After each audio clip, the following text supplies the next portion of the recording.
নমস্কার বন্ধুরা, Shampa's kitchen with ভুরিভোজে আপনাদের সবাইকে স্বাগত। আমি আজ কাঁচা পেঁপের মোরব্বা রেসিপি আপনাদের কাছে শেয়ার করব। এই কাঁচা পেঁপের মোরব্বা একদমই চাল কুমড়োর মোরব্বা যেরকম হয় সেই রকমভাবেই আমি বানিয়ে দেখাবো, আর দেখতেও ঠিক তেমনই লাগে, খেতেও খুবই সুন্দর লাগে। বাইরে থেকে যেমন শক্ত, ভেতর থেকে ততটাই জুসি হবে।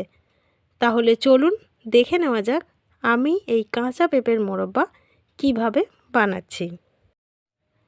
আমি একটা পেঁপে নিয়ে নিয়েছি, পেঁপেটাকে ভালো করে ধুয়ে নিয়েছি। এবারে একটা ছুরির সাহায্যে এই দু সাইড আমি কেটে নেব। দু সাইড কেটে নেওয়া হয়ে গেছে। এবারে আমি পেঁপের খোসাটা ভালো করে ছাড়িয়ে নেব।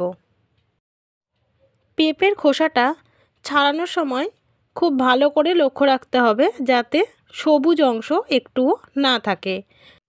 তাই ভালো করে পেঁপের খোসাটা ছাড়িয়ে নিতে হবে। খোসাটা ভালো করে ছাড়িয়ে নেওয়া হয়ে গেছে। এবারে আমি একটা কাঁটা চামচ নিয়ে নিয়েছি। কাঁটা চামচ নিয়ে এইভাবে পেঁপের গায়ে ফুটো ফুটো করে দিতে হবে।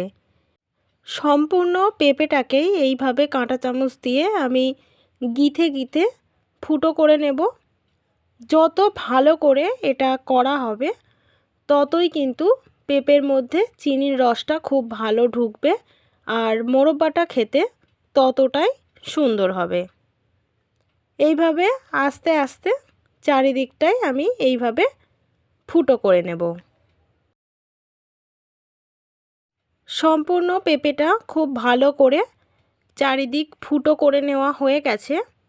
এবারে একটা ছুরির সাহায্যে পেঁপেটাকে আমি কেটে নেব। পেঁপেটা আমি লম্বা লম্বা করে কেটে নিচ্ছি।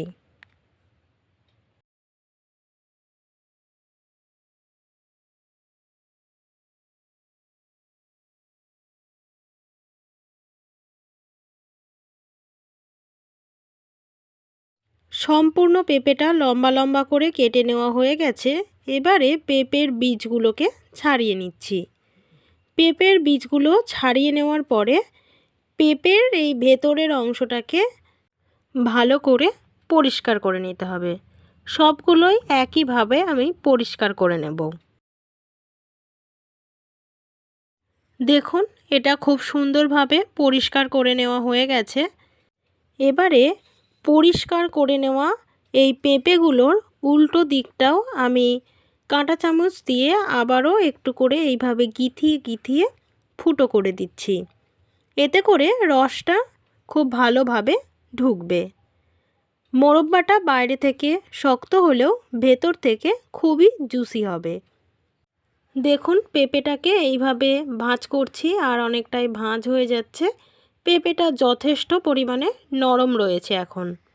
এবারে এগুলোকে আমি একটা ছুরির সাহায্যে মাঝ বরাবর কেটে দিচ্ছি। সবগুলো কেটে নেওয়া হয়ে গেছে। এবারে আমি একটা গামলা বাটির মধ্যে কিছুটা জল নিয়েছি আর নিয়ে নিয়েছি সামান্য পরিমাণে চুন। এই চুনটা আপনারা পানের দোকানে পেয়ে যাবেন। পানে এই চুনটা ব্যবহার করা হয়। চুনটা ভালো করে জলের সঙ্গে মিশিয়ে দিতে হবে। চুনটা ভালো করে জলের সঙ্গে মিশে গেছে। এবারে আমি এর মধ্যে কেটে রাখা পেঁপের টুকরোগুলো দিয়ে দিচ্ছি।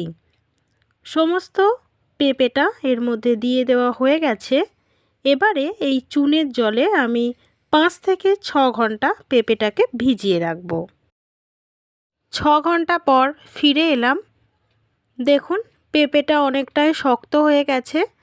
চুনের জলে ভিজিয়ে রাখার জন্যই কিন্তু পেঁপেটা শক্ত হয়ে গেছে। এবারে পেঁপেগুলোকে 5 থেকে 6 বার ভালো করে ধুয়ে নিতে হবে। আমি ভালো করে পেঁপেগুলোকে ধুয়ে নিয়েছি। এবারে পেঁপেগুলোকে এইভাবে হাত দিয়ে দিয়ে একটু চিপে দিচ্ছি। এতে করে পেঁপের মধ্যে যে এক্সট্রা জলটা রয়েছে সেটা বেরিয়ে আসবে। এইভাবে জল ঝরিয়ে আমি একটা প্লেটে পেঁপেগুলোকে নিয়ে নিচ্ছি। সমস্ত পেঁপেগুলো একটা প্লেটে নিয়ে নেওয়া হয়ে গেছে। এবারে একটা কড়াইয়ের মধ্যে পেঁপের টুকরোগুলো দিয়ে দিচ্ছি। এবারে এর মধ্যে অ্যাড করে দিচ্ছি জল। জল দিয়ে পেঁপেটাকে আমি 70 থেকে 80% মতো সিদ্ধ করে নেব। আমি ঢাকা দিয়ে দিলাম, ঢাকা খুললাম, দেখুন এটা ফুটছে। এইভাবে আমি আরও 5 মিনিট পেঁপেটাকে ফুটিয়ে নেব। পেঁপে সিদ্ধ করার সময় জলটা একটু বেশি পরিমাণে দেবেন, যাতে করে পেঁপেগুলো জলের মধ্যে ডুবে থাকতে পারে। পেঁপেগুলো সিদ্ধ করে নেওয়া হয়ে গেছে। গরম থাকা অবস্থাতেই পেঁপেগুলোকে আমি অন্য একটা পাত্রে তুলে নিচ্ছি। কড়াইয়ের জলটা ফেলে দিয়েছি, গ্যাসটা অফ করে রেখেছি। এবারে ওই কড়াইয়ের মধ্যেই দিয়ে দিলাম পেঁপে। এবারে এর মধ্যে অ্যাড করে দিচ্ছি 200 গ্রাম চিনি।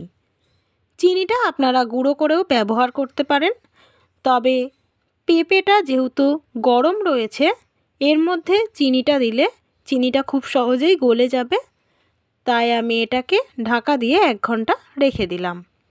1 ঘন্টা পর আমি ফিরে এলাম। দেখুন চিনিটা অনেকটাই গলে গেছে, তাই আপনারা গুঁড়ো চিনি ব্যবহার না করে নর্মাল চিনিও ব্যবহার করতে পারেন। এবারে আমি গ্যাসটাকে অন করে দিয়েছি। গ্যাসটা মিডিয়াম ফ্লেমে রেখে অনবরত নাড়াচাড়া করে আমি কাঁচা পেঁপের মোরব্বা বানিয়ে নেব। যখন দেখবেন চিনির রসটা অনেকটাই শুকিয়ে গেছে, সম্পূর্ণ চিনির রসটাই পেঁপেতে টেনে নিয়েছে আর একটা একতারের শিরা তৈরি হয়ে গেছে, তখনই বুঝতে হবে মোরব্বাটা রেডি হয়ে গেছে।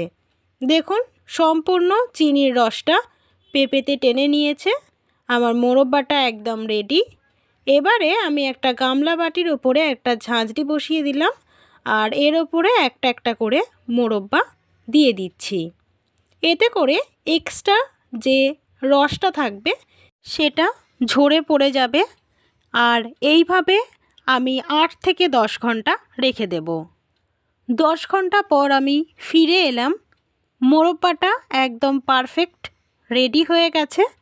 আমি একটা মোরব্বা আপনাদের ভেঙে দেখিয়ে দিচ্ছি ভেতরটা কতটা জুসি হয়েছে। দেখুন মোরব্বাটা বাইরে থেকে বেশ শক্ত লাগছে, কিন্তু যখন এটা ভাঙবো তখনই আপনারা বুঝতে পারবেন ভেতরটা কতটা জুসি।